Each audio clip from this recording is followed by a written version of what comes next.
네, 그러면 지금부터 저희 문화기술대학원의 가을 입시 설명회를 시작하겠습니다. 저는 문화기술대학원의 학사를 맡고 있는 남주관 교수라고 합니다. 여러분들 오늘 이렇게 귀한 시간 내주셔가지고 우리 대학원에 또 이렇게 와주셔서 모두 환영하고요.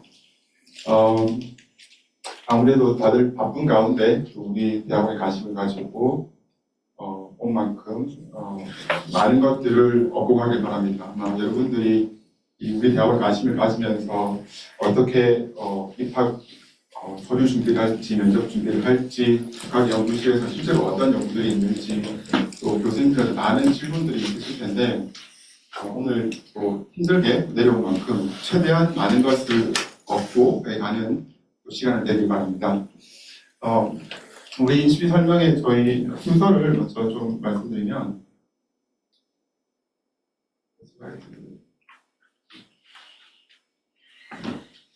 어떻게 나오나요? 예, 일단은 첫 부분에는 저희 이제 학과장님께서 우리 학과 소개를 먼저 좀 해주시겠고요. 그리고 여러분들이 사전 질문을 많이 보내주셨어요. 그래서 그 질문들을 저희가 좀 분류를 해서 각 교수님들 지금 오늘 총 한 9분 정도 참석하셨는데 간단하게 교수님 본인 소개도 하시면서 발간된 질문에 대해서 답도 이렇게 해주시고 또 질문이 끝나면 여러분들이 또 자유롭게 많은 질문들이 있으실 텐데 또 질문을 하고 그런 시간을 갖도록 하겠습니다. 그리고 약 1시간 정도 저희가 다 같이 모여서 이렇게 행사를 진행하고요.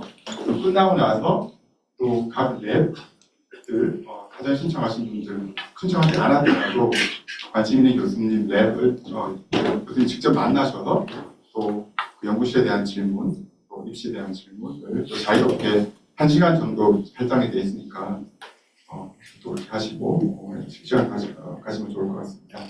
네, 그러면 저희 학과장님께서 먼저 학과 소개를 시작해 주시겠습니다. 네, 박수로 안녕 부탁드립니다.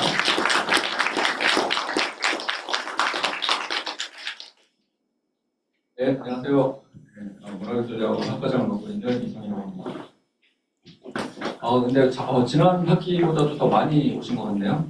오늘 또 이제 줌으로도 되신 것 같아서 이번 입시 경쟁률이 좀 치열하겠다 그런 생각이 조금 드는데 사실 저희 학과가 경쟁률이 좀 되게 높은 편이긴 해요. 서류 심사까지 하면은 저희가 한 4대1 정도였나요? 4대1 약간 넘는 거여서 사실 서류 평가 패스하고 면접까지 오시는 것도 정말 네, 뛰어나신 분입니다. 네. 아무쪼록 오늘 좀 이런 입시 설명회가 많은 도움이 되기를 바랍니다.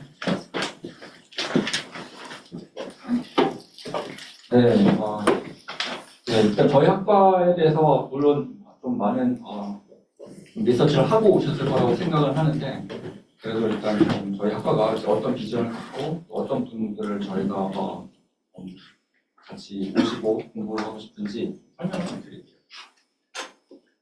일단 우리 학과의 비전은 굉장히 명확하게 문화와 예술을 지향합니다. 문화와 예술을 지향하는데 이 문화와 예술을 이제 어떤 식으로 우리가 지향하고 기여하고 싶냐면 이제 과학과 기술적 방식으로 기여하고자 하는 것이 우리의 비전입니다. 그렇기 때문에 여기 맞으시면 돼요. 네. 특히 이제 저희는 문화산업 지향하고 있고 문화산업은 굉장히 좀 넓죠. 이 문화산업에 관심이 있으면서 이 분야를 기본적으로 과학과 기술의 방식으로 공부하고 싶으신 분들이 이제 주 대상이고 그럼 나는 이제 뭐 과학기술 아니어도 상관없냐? 상관없다기보다는 아닌 분들도 계십니다. 우리 이제 아티스트도 계시고 또 이제 예술적으로 접근하는 분들도 계시기 때문에 이것이 이거 아니면 안 된다라고 하는 거 아니고요. 네, 그렇습니다. 근데 이제 저희가 이제 문화와 예술을 지향을 하고 있기 때문에 이제 가장 중요하게 생각하는 것이 이 과학기술만을 위한 과학기술이 아니라 그것이 이제 문화에 적용이 되고 이 문화 창작자, 이제 문화 향유자를 저희 어떤 타겟으로 하기 때문에 기본적으로 이제 인간에 대한 이해가 바탕이 되어야 된다고 보고 이 인간에 대한 이해를 연구하시는 이제 랩들도 있습니다. 있고 그 바탕 위에 우리가 이제 창의 기술을 연구를 하고요. 그 위에는 이제 그 도메인 스페시픽하게 문화 산업, 예를 들어 헤리티지라든지 게임이라든지 또는 이제 미디어 아트라든지 이런 산업의 중요한 이슈를 바라보는 그런 랩들도 동작합니다. 이렇게 크게 세 가지로 나뉘다고 보면 되고요. 뭐 조금 더 구체적으로는 인간에 대한 이해와 관련해서는 우리 인문학, 또는 뭐 사회학, 심리학 이 조금 중요한 분야다라고 보고 있고 이 기술과 관련해서는 현재 이제 시각 콘텐츠, 음악, 음향 기술, 그 다음에 이제 상호작용, 경험을 어떻게 할 것인가, 공간에 대한 문제, 디자인에 대한 문제, 그 다음에 이제 문화를 어떤 복잡계 과학으로 풀어내는 이런 어프로치들을 연구를 하고 있고 또 최근에 이제 우리 LLM 하시는 교수님 오셔서 이제 언어 모델도 저희가 연구를 하고 있습니다. 예술과 문화 산업과 관련해서는 이제 예술을 바라보는 거, 엔터테인먼트 쪽, 이제 문화재, 전시 여기 자리 있어요. 이렇게 이제 저희가 조금 굉장히 좀 넓게 좀 도메인이 좀 넓게 있다라고 말씀을 드릴 수 있을 것 같고요. 네, 그렇습니다. 네, 그러다 보니까 저희 학과의 가장 어떻게 보면은 다른 우리 카이스트의 다른 과와 구별되는 점이 교수님과 또 구성원 학생들의 이 백그라운드가 굉장히 다양하다라는 것이 저희의 굉장히 큰 장점입니다. 교수님들을 보시면 이렇게 공학을 보면은 뭐 전산학, 전자공학, 뭐 기계공학 교수님들 계시고 그 다음에 이제 예술 디자인 쪽으로 보면은 이제 음악학, 디자인 또 미디어 아트 교수님도 계시고 또 인문사회로 보면은 이제 사회학, 그다음에 언어학, 또 심리학 이렇게 하시는 분들 계셔서 이런 분들이 다 같이 모여서 문화 산업에 있는 굉장히 다양한 이슈들을 바라보고 있기 때문에 어떤 똑같은 문제를 보더라도 이 기존에 있는 다른 과들과는 좀 다르게 융합적인 좀 연구 방식을 가지고 가고 있습니다. 현재는 전임 교수님 13분인데 여러분들이 조인하실 가을 학기가 되면은 2분이 더 오시기 때문에 15분이 될 예정이고요. 한 번 더 오실 분은 컴퓨터 디자인 하시는 분 한 분과 그다음에 음악, 특히 이제 악기 쪽 연구하시는 분이 한 분이 더 오실 계획이고요. 저희 초빙 교수님 2분, 겸임 교수님 9분이 계십니다. 현재 지금 재학생들 분포를 말씀드리면 재학생들은 지금 이제 공학과 과학, 자연과학이 한 60% 정도의 구성이고, 아트 앤 디자인이 한 27%, 휴머니티 앤 소셜 사이언스가 15% 정도 되는 구성이라서 어떻게 보면 약간 이제 교수님들의 백그라운드랑 조금 좀 기대하는 그런 구성이 되겠고요. 이후에 이제 석사과정과 박사과정 졸업을 하시면 사실 이제 석사과정이 꽤 많은 포션은 이제 우리 자대로 박사과정으로 진학을 하는 경우가 많습니다. 네, 많고 그다음에 이제 산업계로 가거나 그 다음에 연구소로 가거나 또 박사 같은 경우는 이제 교직으로 가는 분들도 꽤 많이 계십니다. 네, 네, 그렇고요. 그다음에 저희 학과가 되게 좀 자랑스럽게 생각하는 것이 이 문화산업이 또 이 스타트업을 하기 좋은 좀 분야이다 보니까 이 창업도 좀 활발하게 일어나고 있습니다. 그래서 대표적으로 이 기업들뿐만 아니라 또 다른 창업 기업들이 굉장히 많은데 뭐 예를 들어서 이 버넥트 같은 경우는 2년 전에 뉴디얼랩 출신 박사님이 창업을 해서 지금 이제 코스닥 상장이 되어 있는 그런 기업이고요. 그다음에 뭐 오드아이라든지 뭐 뉴튼 같은 경우는 이제 음악 관련해서 우리 남준 교수님 학생 박사들이 이제 졸업을 해서 세운 회사고, 뉴튼 같은 경우는 우리 이수만 씨가 20억 또 투자를 해봤죠. 네, 그렇게 투자를 한 유망한 네, 회사가 되겠습니다. 네, 그 외에도 굉장히 다양하게 스타트업들이 많이 있다고 되고요. 예, 그래서 저희 랩이 좀 많은데 약간 크게 이제 카테고리를 좀 나눠보면은 오디오 앤 비주얼 쪽, 시각과 음악, 음향 쪽 하는 랩들이 좀 있고, 그 다음에는 이제 인터랙션하고 어떤 경험적 측면을 이제 보는 랩들.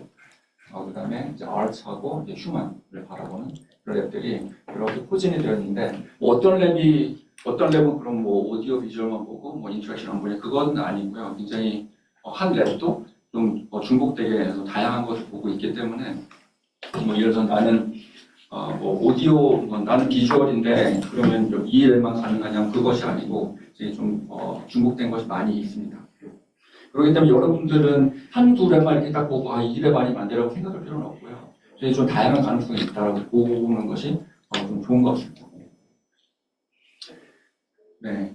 일단 이제 우리 문화기술대학원에 약간 자랑을 하자면 문화기술대학원의 이 문화산업 또 이 문화기술에 대한 어떠한 관심이 굉장히 급격하게 늘고 있다라고 보이는데 그거의 어떤 증거 중에 하나가 3년마다 우리 대학원에서 생산하고 있는 저널 페이퍼의 여러분들 임팩트 팩터라는 거 아시죠?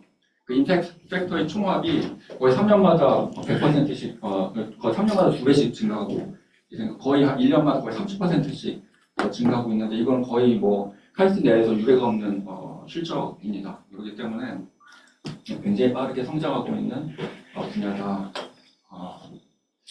그렇고 뭐 여러분들 또 사실 이제 뭐 석사나 박사로 오시게 되면은 또 오게 되면 또 그 뭐 수탁 연구비는 또 얼마나 받을 수 있는지 뭐 인건비 이런 것도 좀 관심이 있으실 텐데 그거와 관련해서도 우리 학과가 그 이제 매년 하고 있는 그 과제 규모가 1인당 교수님 과제 규모가 굉장히 큽니다. 그래서 적어도 지금 우리 학교의 전 산학부보다 훨씬 많다.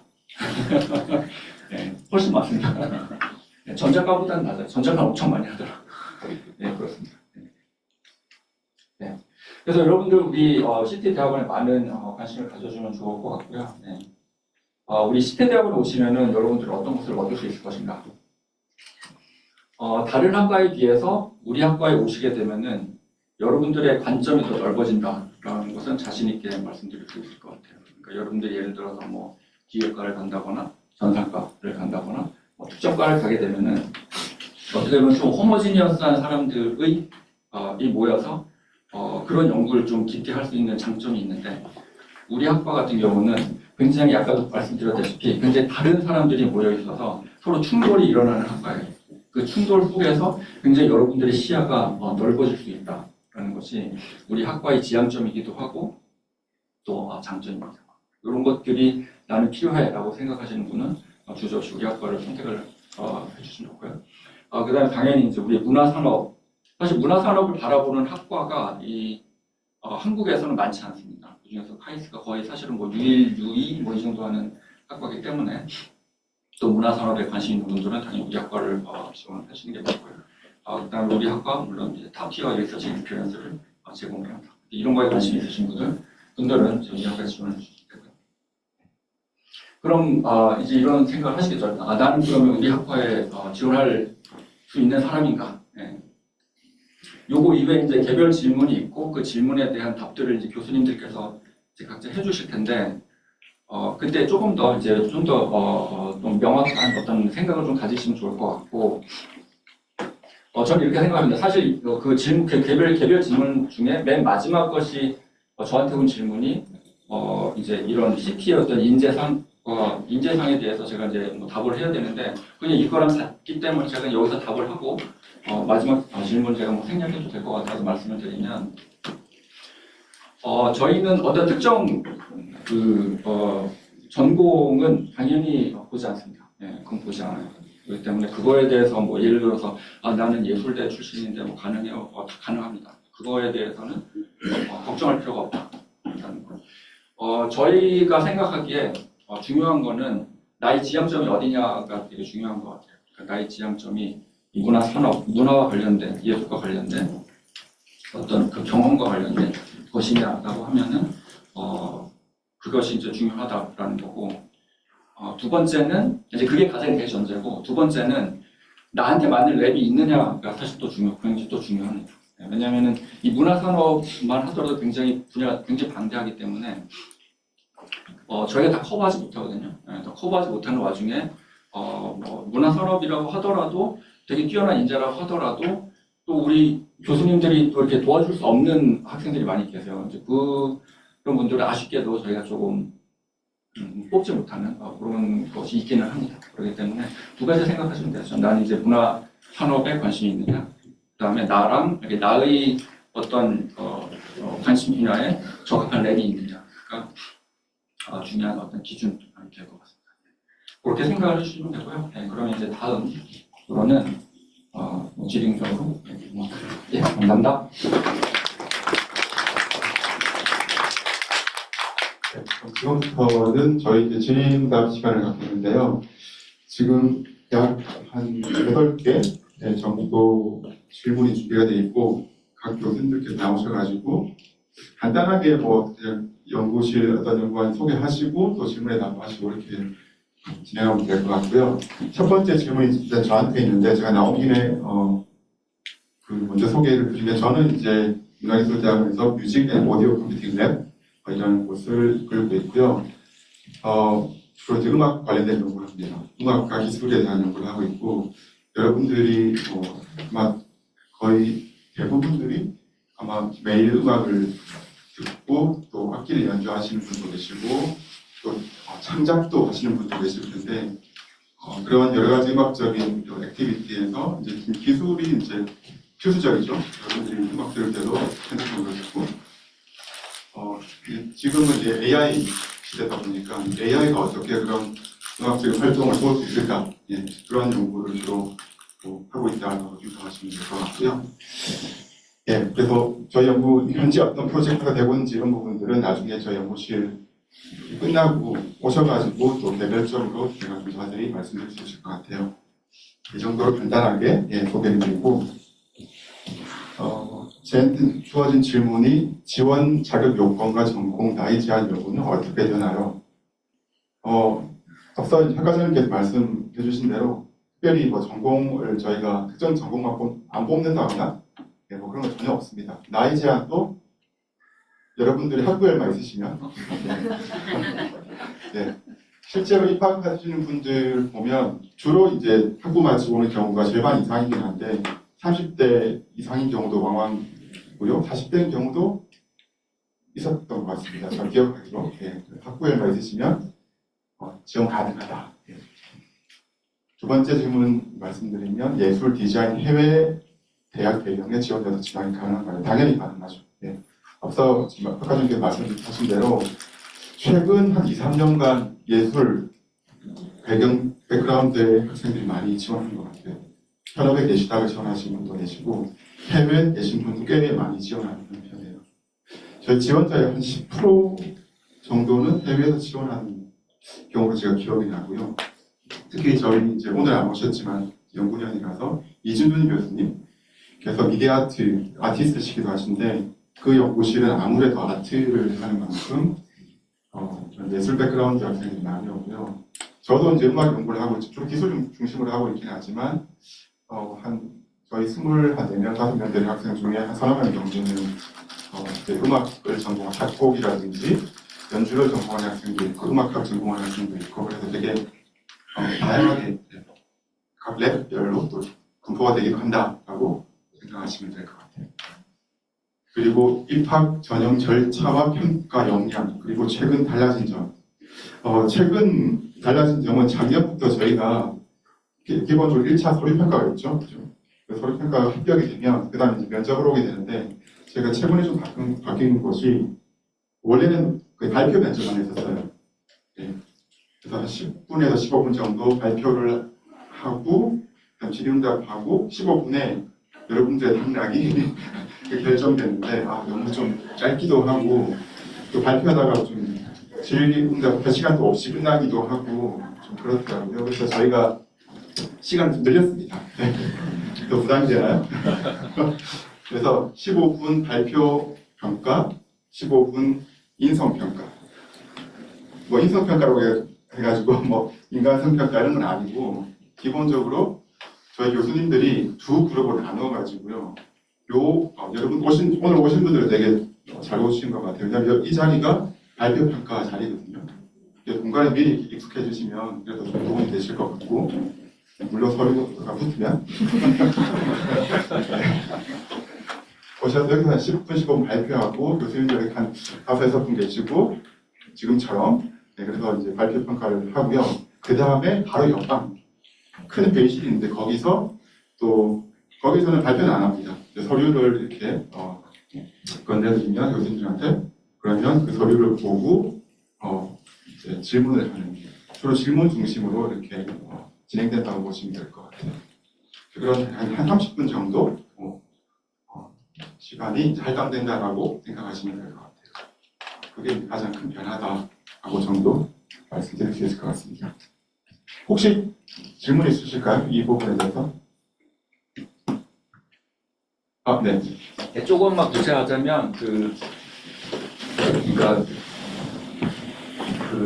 저희가 두 번의 세션으로 이제 평가를 하는데 하나는 사실은 이제 그 발표 중심 평가고, 그죠. 네, 두 번째는 이제 인성 평가라기보다는 발표 외 자료 외 중심. 맞아요. 네, 그렇게 보시면 되는데 인성이라고 하면 또 이렇게 할 때는 그거는 절대 안 하고 여러분들이 제출하신 서류 기반. 서류 기반 평가라고 보시면 됩니다.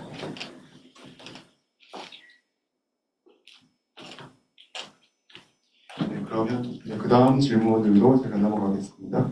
조준희 교수님.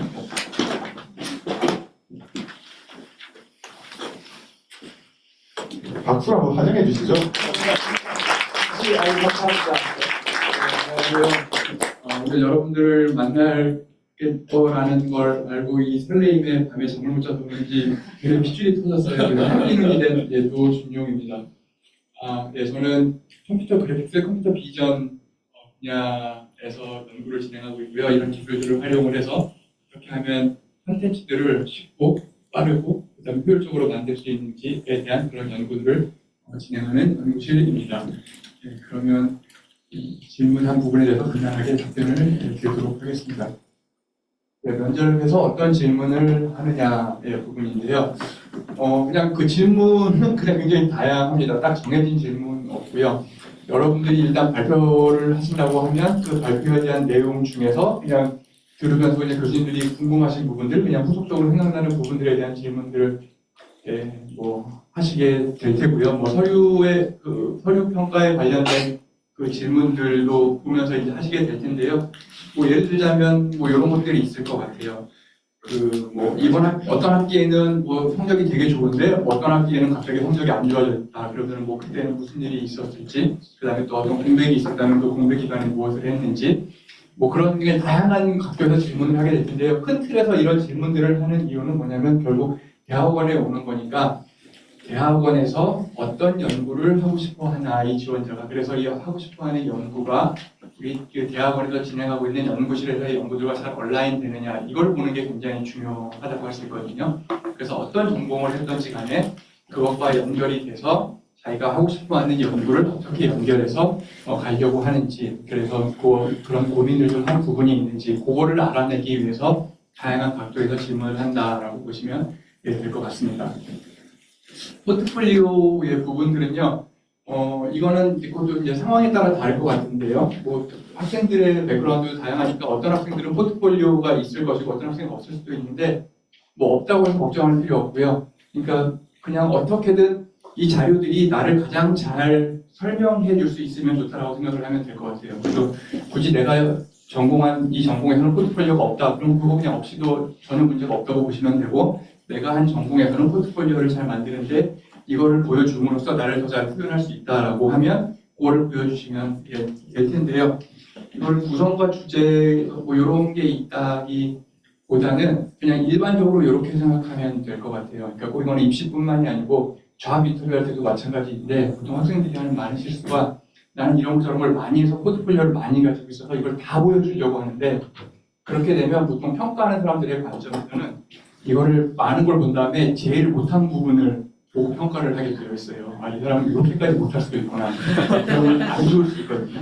그래서 가능하면 조금 길고 많은 걸 낸다기보다는 적게 내더라도 정말 잘한 것들, 자랑스러운 것들, 자신하고 싶은 것들, 이런 것들을 보여줌으로써 네 실력은 이만큼에 맞춰져 있어요 라는 거를 보여주면 좋다. 근데 이거는 뭐 입시뿐만이 아니고 자아 인터뷰할 때도 보통 이렇게 생각해두면 좋다라고 참고하시면 될 것 같습니다. 네, 답변은 이 정도로 하겠습니다. 감사합니다.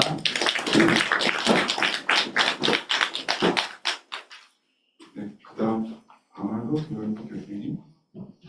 네, 역시 마찬가지 박수로 환영. 반갑습니다. 게임즈 말씀을 조영입니다. 저는 전생의 발달 심리학 배경을 통해서 게임 경험, 그다음에 게임 플레이어의 커뮤니티, 미래 기술들이 게임의 경험을 어떻게 변화시키고 확장시키는가를 중심으로 랩에서 연구를 진행하고 있습니다. 관련해서는 좀 더 자세한 사항 관련해서는 조금 더 면담 시간도 있고, 그다음에 홈페이지에 영상이라던가 그다음에 홈페이지를 참고하시면 더 깊이 아실 수 있지 않을까 싶습니다. 여러 랩들이 있겠지만 각각의 랩들에서 최근 5년 동안 어떤 연구들이 이루어졌는지를 여러분들이 좀 면밀히 살펴보시면 그 주제하고 내가 하고자 하는 연구하고 얼마나 부합되거나 뭔지 이런 거 판단하실 수 있으니까 사전에 좀 더 시간과 노력을 기울이셔서 해당 랩들에서 어떤 연구들이 이루어지고 있는지를 좀 깊이 이해하시면 좋겠습니다. 관련한 질문에 대한 답변 드리겠습니다. 서류 심사에서 무엇을 가장 중요하게 평가하며 다양한 전공 배경이나 경력 요구가 어떻게 반영되나요? 라고 질문을 하셨는데요. 조금 전에 노준현 교수님 말씀하신 것과도 연관되는 것 같습니다. 카이스트 문화기술대학원은 문화 영역에서 연구 중심 대학원이고 특히 연구의 수월성이라는 것이 가장 중요한 미덕입니다. 그러다 보니까 사실은 이 학생이 이 대학원에 와서 연구 생활을 하면서 자기의 재능과 강점을 최대한 발휘할 수 있는가, 그리고 그러한 연구적인 역량이 갖추어져 있는가, 그리고 특정한 랩의 지도 교수님과 함께 생활을 해서 연구 성과를 잘 만들어낼 수 있는가, 이런 것들이 통합적으로 고려가 되어야 됩니다. 물론 다양한 전공 배경에서 필요로 하는 소양과 덕목, 미덕, 가치들은 다 다르기 때문에 아마도 모든 것을 관통하는 하나의 기준을 설명하기는 어렵지 않나 싶습니다. 대신에 여러분들이 좀 고려하실 것은 요즘에는 서류 심사 해보면 일종의 여러 AI 서비스들이 만든 다양한 문구들을 서류를 통해서 볼 수 있는데 오히려 이런 부분들이 여러분들에게는 마이너스가 될 수 있습니다. 왜냐하면 본인의 연구 질문을 생성하는 측면에서의 여러분들의 고유성과 독창성들이 고려가 되어야 하고, 그러한 질문은 여러분들이 살아온 인생의 여정이라던가 이전의 경험이라던가 관심사의 진정성이 반영이 되어야만 그 문제가 적절하다라는 걸 판단할 수 있는데, 굉장히 다양한 이야기를 적어 놓았지만 실제로 만나서 질문과 답변을 몇 번만 해보면 그 이야기가 본인의 이야기가 아니고 다른 사람들의 이야기에서 가져온 것이라면 오히려 실망할 수 있는 가능성이 커지겠죠. 그런 의미에서 여러분들이 조금 더 진정성 있는 내용으로, 그리고 본인의 연구 수월성을 어떻게 입증할 것인지, 다양한 경험이 연구라는 문제 해결, 문제 정의 과정하고 어떻게 연계되어서 빛을 발할 수 있는지를 중심으로 문서를 작성해 주시는 것이 효과적이 아닐까 싶습니다. 두 번째로 해외 대학원과 국내 대학원을 동시에 다니는 것은 불가능합니다. 저희 대학원은 전일제 학생을 중심으로 하고 예산 지원이 이루어지는 학교이기 때문에 저런 생각은 아예 안 하시는 것이 좋고, 어디에 계시든 한 곳에서 올인하셔서 좋은 성과를 내시려고 하는 태도가 더 권장됩니다. 그래서 불가능하다면 편입 절차는 어떻게 되냐고 질문을 하셨는데, 편입과 관련된 기본적인 절차는 여러분들이 대학원 카이스트의 입학처 홈페이지를 찾아보시면 됩니다. 저 질문은 굉장히 부적절한 질문을 대학원 지원자 수준에서 한 것이라고 저는 생각하거든요. 그리고 특히 저희 대학원의 경우는 각 랩별로 교수님들이 지향하는 연구의 가치나 철학, 연구 방법론, 연구를 풀어가는 방식, 그 랩의 문화가 각기 다릅니다. 그래서 사전에 지도 교수님과 의논 없이 편입해서 진학되는 경우는 거의 없기 때문에 이 부분에서 고려하신다면 미리 해당 랩의 지도 교수님과 충분한 의논과 협의를 거치는 것이 필요할 것으로 생각합니다. 이상입니다. 혹시 준비에 중요한 코멘트를 많이 해주셔서 감사합니다. 그다음 오은택 교수님 질문이신데요. 박수로 드리겠습니다. 네, 반갑습니다. 저는 UBR 연구실을 맡고 있는 분입니다. UBR 연구실은 가상을 매개로 해서 현실을 다양하게 확장하는 방법을 주로 연구를 하는데 우리가 있는 이 공간을 가상화시킬 수 있다면 당연히 다른 사람 공간도 가상화시킬 수 있고 가상화된 공간이 있다면 두 공간을 결합시킬 수도 있겠죠. 그래서 사람을 아바타로 만들어서 다른 장소로 보내거나 다른 장소에 있는 사람은 내가 있는 공간으로 데려오거나 사람들이 서로 만나서 소통하고 협력할 수 있게 만들어내는 다양한 기술들을 UBR 연구실에서 연구를 하고 있습니다. 근데 그렇게 하려면 우리가 물리적인 세상을 알아야 되기 때문에 일부 컴퓨터 비전 기술을 이용해서 객체 단위 모델링도 하고 사람을 아바타로 만들기도 하고 또 새로운 경험을 우리가 만들어내야 되기 때문에 그래픽스 기술을 일부 활용해서 새로운 컨텐츠를 증강시키기도 하고 또 증강된 걸 그냥 보기만 하는 게 아니고 다양하게 또 경험할 수 있게 만들려면 이 멀티모달 인터랙션도 필요합니다. 그래서 지금 굉장히 다양한 컴퓨터 비전 기술, 그래픽스 기술, HCI 기술 또 이런 것들이 최근에는 다 AI 기술이랑 연동되어 있기 때문에 AI 기술 이런 것들을 종합적으로 잘 활용해야 현실에서 가상을 활용할 수 있고 그 가상을 매개로 해서 사람들의 능력을 확장할 수도 있고 이 물리적인 세상을 또 확장할 수도 있습니다. 이제 거기에 관련되는 연구가 궁금하신 분들은 따로 나중에 논의를 하면 될 것 같고 저한테 주신 질문은 국내 학회 논문은 연구실에서 어떤 기준으로 평가하시나요? 아마 대부분 교수님들이 국내 학회 논문에 대해서는 그렇게 시리어스하게 평가하지 않으실 것 같긴 해요. 이제 대체로 이제 국내 학회 논문 내는 거는 석사들이 처음에 이제 아이디어 검증받는 차원에서 또 논문 작성 연습하는 차원에서 국내 학회를 주로 활용을 하는 것 같고 이제 익숙해지면 다 자기 분야에 좋은 국제학회에서 연구 결과를 커뮤니티와 공유하려고 합니다. 지금 이제 논문은 그 연구실의 정체성이기도 해서 이제 그 연구실이 어떤 연구를 하는지를 보려면 그 연구실이 어떤 학회에 주로 논문을 내는지를 보면 그게 그 연구실에서 하는 연구가 어떤 분야다 하는 걸 쉽게 좀 이해하실 수가 있습니다. 그리고 최근에 이제 국내 학회도 좋아지긴 해야 되는데 여러 가지 문제로 지금 이제 국내 학회 논문은 여러분들이 아무리 많이 써도 어디 가도 그거 가지고 자랑할 수 있는 데 별로 없기 때문에 지금 국내 학회는 석사들이 논문 연습하는 용으로도 많이 활용하지만 좋은 학회에 가서 발표한 논문을 또 공유하는 플랫폼이 국내 학회이기도 해서 그런 용도로도 국내 학회를 활용하게 됩니다. 지금 이제 우리 연구실 학생들이 다니는 국내 학회를 보면 아까 우리 연구실은 컴퓨터 비전도 조금 해야 되고 그래픽스도 좀 해야 되고 HCI도 좀 해야 되고 AI도 좀 해야 되고 해서 관련되는 국내 학회 학생들이 석사 때 좀 주로 다니게 되고 박사 때는 아까 말씀드린 대로 자기가 발표한 좋은 논문이 있다면 그걸 그 커뮤니티에 공유하는 차원에서 그 학회를 다닙니다. 그런 정도로 이해해 주시면 좋을 것 같고 막 국내 학회에 논문 잘 썼다고 해서 교수님들이 막 즐거워하시거나 칭찬하거나 그러시진 않을 것 같아요. 그리고 두 번째 질문은 문화와 기술의 접목에 있어 어떤 접근 방식으로 진행을 해나가고 이를 통해 사회에 어떤 좋은 역할을 할 수 있는지 궁금합니다. 굉장히 어려운 질문이에요.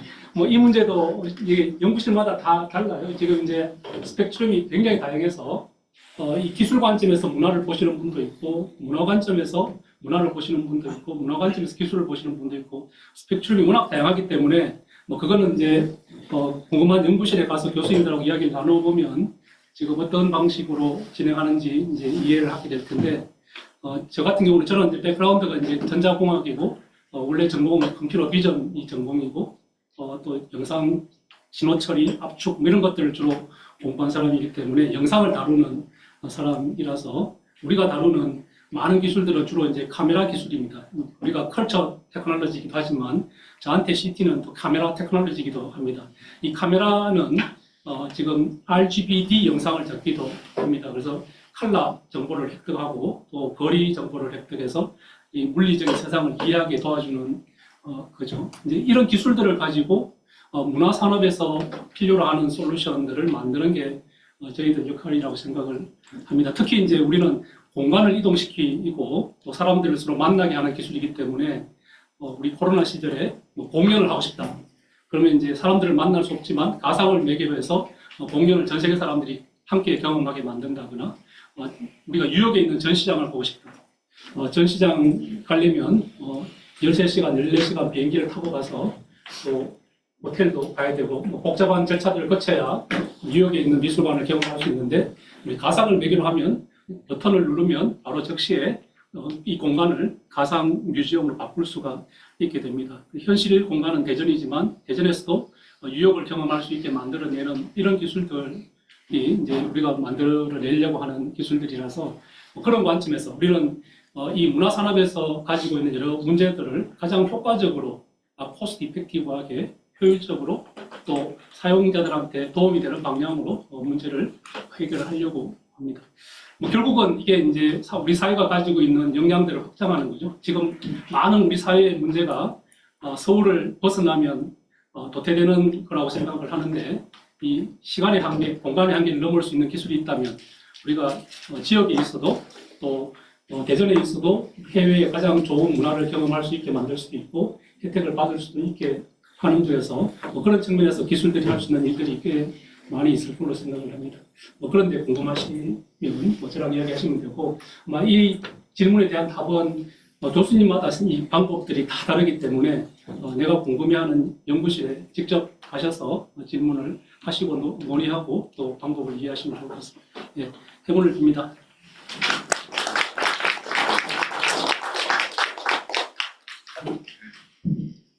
참고로 문택 교수님은 우리 문화기술대학원이랑 경쟁 관계에 있는 메타버스 대학원의 또 대학원장, 또 학과장을 맡고 계시고 바로 또 1시간 전에 입시 설명을 하셨죠. 네. 그래서 문택 교수님 같이 연구하고 싶으시면 두 가지 옵션도 있다라고 같이 홍보를 해드립니다. 네, 그 다음 이정미 교수님 큰 박수로 환영해 주세요. 안녕하세요. 저는 문화기술대학원에서 비주얼 커뮤니케이션 랩을 운영하고 있는 이정미라고 합니다. 저희 연구실에서는 새로운 형태의 미디어 환경, 예를 들어서 확장 현실이니까 가상이나 증강 현실에서 아바타를 매개로 하는 사회적 상호작용이라든지 아니면 사람이 아니라 AI 에이전트와의 상호작용과 같이 이렇게 전통적이지 않은 새로운 미디어 환경에서 인간이 여러 가지 감각 정보를 받아들일 때, 시청, 촉각 정보를 받아들일 때 나타나는 그 인지 과정에 어떤 특성이나 원리가 있는지를 연구를 하고 있고요. 더 나아가서 이제 그런 연구된 인간인지의 특성과 원리를 응용을 해서 좀 더 직관적이거나 효율적인 인터랙션 기술이나 아니면 그 미디어 경험을 좀 더 향상시킬 수 있는 그런 인간 중심적인 HCI 기술에 대해서 연구를 하고 있습니다. 저한테 주어진 질문, 첫 번째 질문은 다빈치랩 탐색 기관은 어떻게 운영되며 이를 잘 활용하는 학생들의 특징은 무엇인가요? 인데요. 이 다빈치랩이라는 거는 이제 저희 그 문화기술대학원의 석사 신입생들은 첫 학기에 이제 각 연구실로 가는 것이 아니라 첫 학기 한 학기 동안은 여기 이 복도 끝에 오른쪽에 가면은 이제 다빈치랩 이동만 홀이라고 적혀 있는 방이 있는데요. 그 방에서 신입생들이 모두 같이 모여서 한 학기 동안 생활을 하게 됩니다. 그래서 이 기간 동안에 이제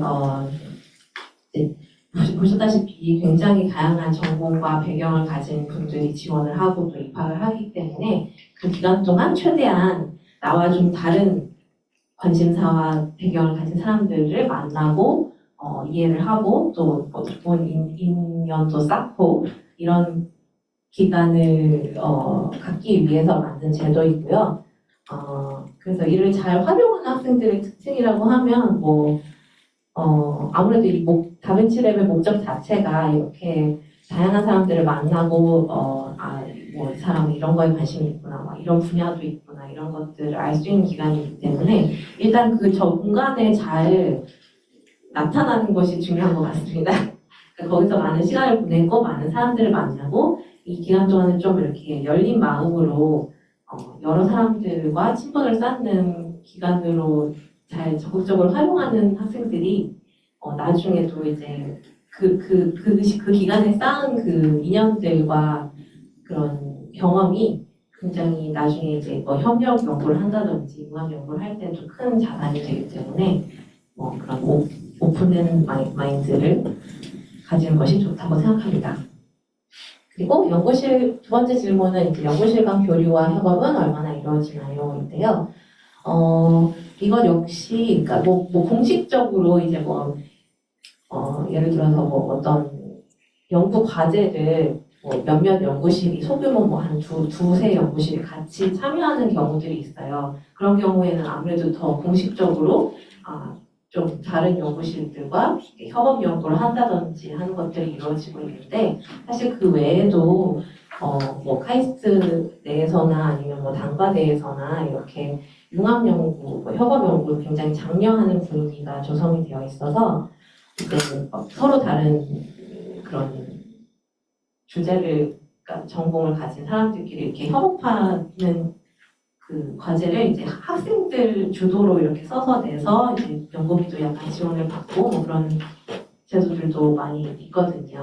근데 이거 역시 그렇게 협업을 하려면 사실 전혀 모르는 사람한테 접근해서 사실 그렇게 하기가 어렵잖아요. 사실 그렇게 이런 협업 연구를 할 수 있는 기반을 쌓을 수 있는 기간도 이제 다빈치 랩을 잘 활용하면 좋은 기회가 될 수 있다고 말씀드리고 싶습니다. 감사합니다.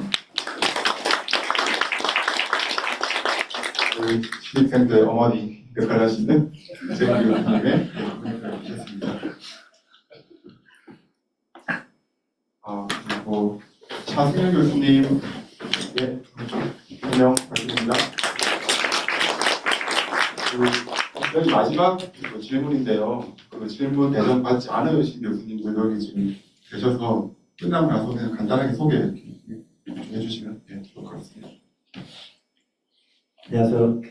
문화기술대학원에서 미래공간 연구실을 이끌고 있는 차승현이라고 합니다. 반갑습니다. 저희 연구실은 이제 사람들이 거주하는 공간, 그러니까 살기 좋은 공간을 만들기 위한 연구를 하고 있고요. 그것을 위해서 공간 경험, 공간 기술, 공간과 인간의 상호작용, 그리고 디자인 방법 등 다양한 연구들을 진행하고 있습니다. 그래서 그 공간과 관련된 연구에 관심 있으신 분들은 저에게 컨택해 주시면 될 것 같습니다. 질문과 관련돼서 이제 두 가지 질문인데요. 진로 경로는 어떻게 되나요?인데 제가 이제 행정팀에 요청해서 진로를 이제 받아봤습니다. 이제 통계를 봤는데 우선은 이제 아까 학과장님이 이제 학과 소개할 때 2021년부터 2025년까지 5년간의 이제 졸업생들 대략 한 200명 넘는 졸업생들과 관련된 것들을 보여주셨고요. 저희가 작년에 이제 문화기술대학원이 20주년, 개원 20주년이 됐거든요. 그래서 이제 21년이 되었는데, 지금까지 대략 한 700명이 넘는 학생들이 이제 석박사 학생들이 졸업을 했습니다.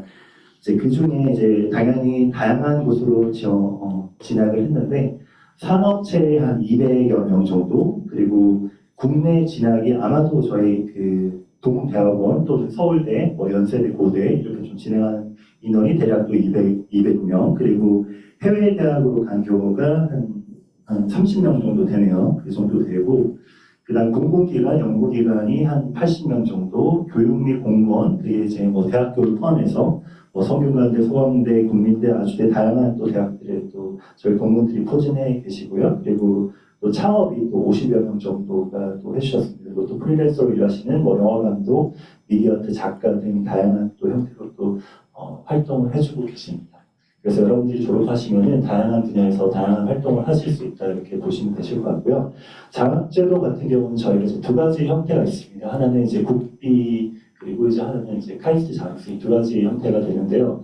기본적으로 여러분들이 지원 받으신 금액 자체는 동일합니다. 그래서 대략적으로 본인 부담금 제외한 등록금, 그래서 월에 한 60만 원 정도 대략적으로, 그리고 월 생활비 명목으로 나오는 박사 같은 경우 45만 원, 그리고 석사는 한 27만 원 정도 이렇게 생활비 명목으로 또 추가적으로 나오게 됩니다.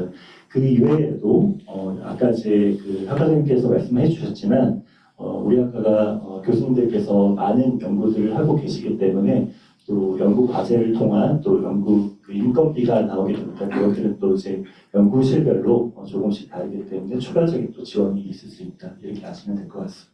네, 감사합니다.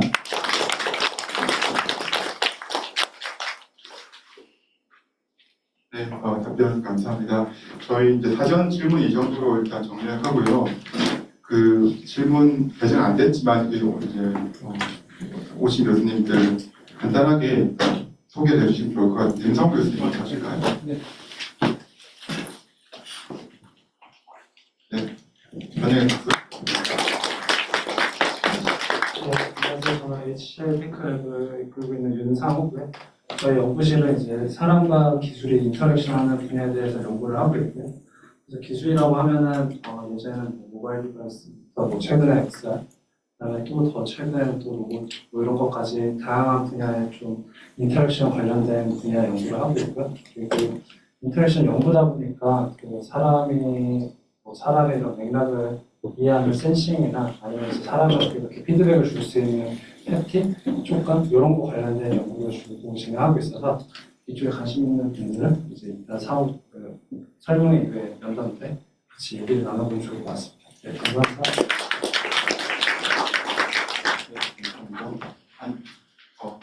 이것들이 먼저 일어나셨습니까? 역시 신임 교수님 먼저 이렇게 일어나시지만 양보를 하셨네요.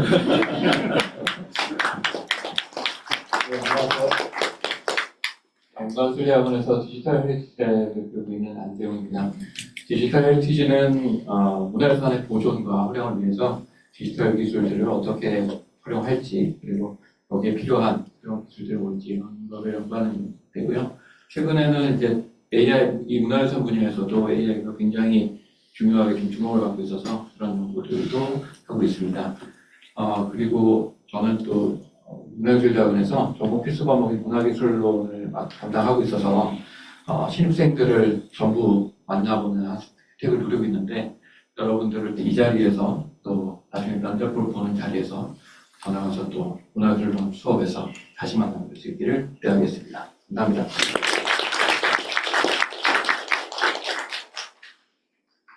참고로 그 문화기술론은 저희 모든 입학생들이 반드시 들어야 될 필수 과목이거든요. 네, 그래서 안정 교수님이 오랫동안 그 과목을 담당해주고 계십니다. 마지막으로 김경태 교수님. 네, 안녕하세요. 문화기술대학원에서 멀티모달 언어처리 연구실 운영 중인 김경태입니다. 반갑습니다.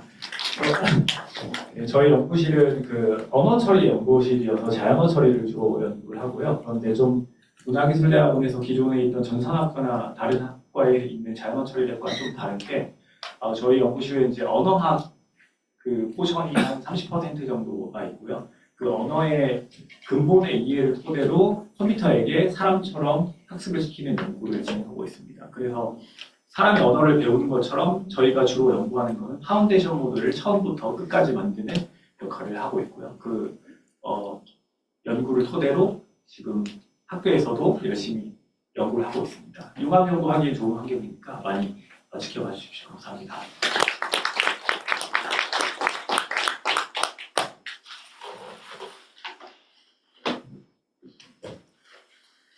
네, 마지막 질문에 이미 작가님께서 말씀해 주신 것 같고요. 그러면 지금부터 이제 여러분들의 시간입니다. 네, 그래서 자유롭게 또 아마 이 설명을 들으시면서 질문들이 많이 있으실 텐데 그래도 용감하게 난 여기서 질문을 해보겠다 싶은 분들은 네, 손을 들고 질문을 주시면 네, 좋겠습니다.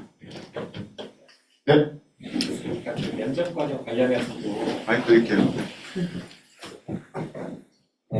아까 그 면접 과정 관련해서도 자세하게 이제 설명을 해주셨는데, 그 혹시 발표하는 어떤 형식이나 이런 게 영어로 이렇게 설명을 하거나, 아니면 그게 선택지가 있거나, 그런 혹시 있을까요? 네, 일단은 그 면접 오셨을 때 이제 발표 평가 같은 경우에는 이제 언어를 거의 대부분 한국어로 하시는 것 같아요.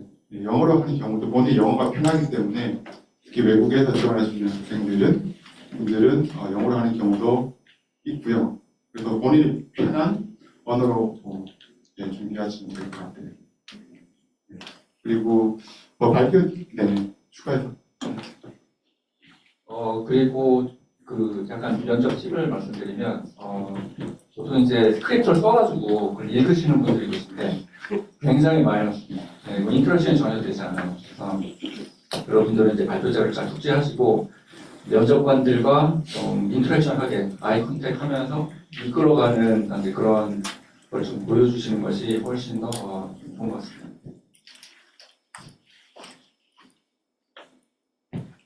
네, 또 다른 질문. 네. 그 발표 자료 혹시 가져와도 되는 건가요? 발표하게 되면?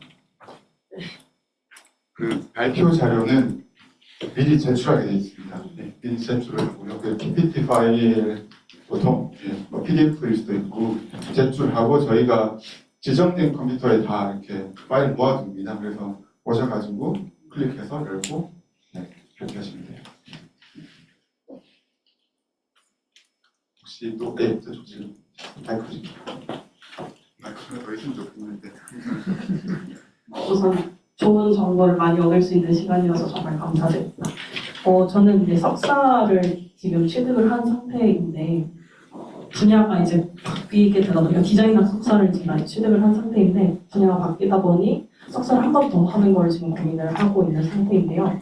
혹시 이렇게 지원을 하게 될 경우에 이제 석사 지원 중에 이제 석사 학위가 있다라는 점이 평가가 아니면은 이렇게 면담에서 말씀을 드릴 때 연구를 한 것들을 같이 말씀을 드릴 수 있을지 또는 이제 입학 전형을 진행함에 있어서 조금 더 제가 좀 더 드러낼 수 있는 지점들이 있을지 궁금합니다. 혹시 제가 답변을 드릴까요, 교수님들? 특히 저희 문화기술대학원이고 다양한 분야를 섭렵하고 이렇게 포함하고 있지만 아무래도 이제 기술이 조금 더 중심이 되다 보니까 예술 백그라운드 학생들이 지원할 때 이미 석사가 있더라도 다시 석사로 지원하는 경우가 꽤 많습니다. 네, 제 학생 중에도 그런 경우가 있었고요. 아무래도 기술적인 좀 배경이 좀 부족하다 보니까 그런 경우라서 실제로 지원하는 랩 교수님께 직접 컨택을 해보고 내가 석사를 다시 지원하는 게 좋을지 아닐지 한번 확인해 보시는 게 좋을 것 같아요.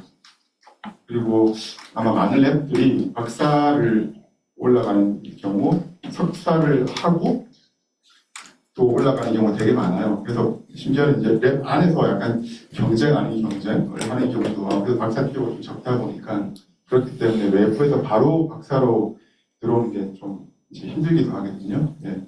그런 현실적인 거를 좀 고려하시면 좋을 것 같고 그래서 당연히 발표 준비할 때는 결국에는 자기 스토리텔링을 하는 거잖아요. 내가 이 분야에 왜 관심을 가졌고 그리고 내가 이걸 위해서 어떤 노력을 해왔고 앞으로 이걸 하고 싶다라는 스토리를 펼쳐낼 텐데 훨씬 더 하실 얘기가 많겠죠. 그리고 석사까지 하셨으니까 조금 더 좀 이렇게 추상적인 얘기가 아니고 구체적인 얘기를 또 담아낼 수 있을 테니까 또 그런 경험들을 잘 풀어가시면 좋을 것 같아요. 답변이 됐을까요? 네. 질문.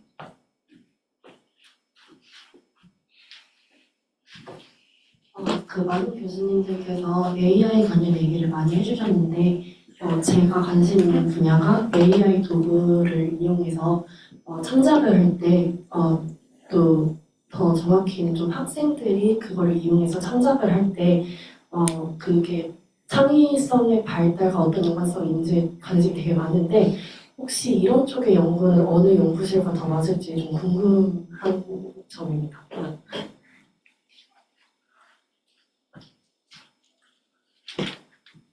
맞습니다. 사실 AI와 창의성에 대한 주제는 너무너무 중요한 주제고 우리 학과에서도 되게 또 약간씩 다른 도메인에서 또 고민하고 있는 주제인데요. 일단은 개념적인 좀 창의성이라고 할까요? 그러니까 어떤 미디어 뭐 영화처럼 비디오 생성일 수도 있고, 저는 이제 오디오나 음악 생성일 수도 있고, 아니면 텍스트로 스토리텔링 하는 생성일 수도 있을 텐데, 그 도메인마다 조금씩 교수님들 관심이 좀 다르긴 하고요. 지금 오늘 오시지는 않으셨지만 박주영 교수님이라고, 예, 창의성에 대한 원래 물리학 백그라운드시고 그런 주로 뭐랄까 문학에서 이런 데이터 사이언스 관점에서 많은 분석들을 하시고 계신데, 네트워크 분석이라든지 최근에 이제 창의성에 대한 연구를 많이 하시고 강연도 많이 하시고 책도 쓰셔가지고 한번 참고해 보시면 좋을 것 같고요. 혹시 다른 교수님 중에서 추가로 코멘트를, 노준현 교수님 창의성에 대해서 한마디. 네, 답변이 지금 남 교수님 하신 거랑 좀 비슷할 것 같긴 한데요. 그러니까 아마 이제 본인의 관심사가 무엇인지에 따라 조금씩 달라질 것 같아요. 그래서 이 창의성 자체를 분석하는 쪽으로 관심이 있으면 박주영 교수님 쪽일 것이고요. 그걸 발현해서 아트 작업을 하고 싶다라고 하면 이진준 교수님 쪽이실 거고요. 그거에 관련된 시각적인 기술을 개발하고 싶다라고 하면 저희 연구실이 맞을 거고요. 청각적인 기술을 개발하고 싶다라고 하면 남주현 교수님 쪽이 맞을 거고요. 그래서 어느 쪽으로 관심을 가지냐에 따라서 여러 다양한 연구실들이 있다라고 생각하시면 될 것 같습니다. 네. 질문 더 있으실까요? 네, 시간이 거의 딱 1시간 맞게 된 것 같아요. 네. 그러면 저희 입시 설명회 공식적인 1부 행사 말하자면 1부 행사는 여기서 이제 마치고요. 지금부터 각 랩에 가셔가지고 교수님들과 더 자유롭게 편안하게 질의응답을 하시기 바랍니다. 여기서 입시 설명회 마치도록 하겠습니다.